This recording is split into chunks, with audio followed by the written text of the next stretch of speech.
Hi guys, welcome back to our YouTube channel. So in this video tutorial, I'm going to show you on how to change your theme in FIFA Mobile. So the first thing that you'll need to do is just to open your application and then log into your account.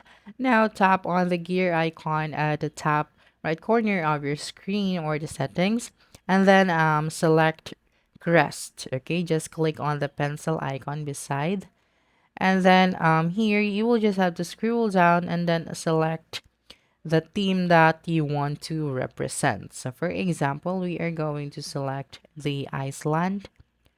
Okay, and then to check, um, let's just go back to our settings and then click on select kit. Okay, to check your theme. Okay, so as you can see the name Iceland on your kit. Okay, so that's it. You can change your team or the team that you want to represent in FIFA Mobile anytime.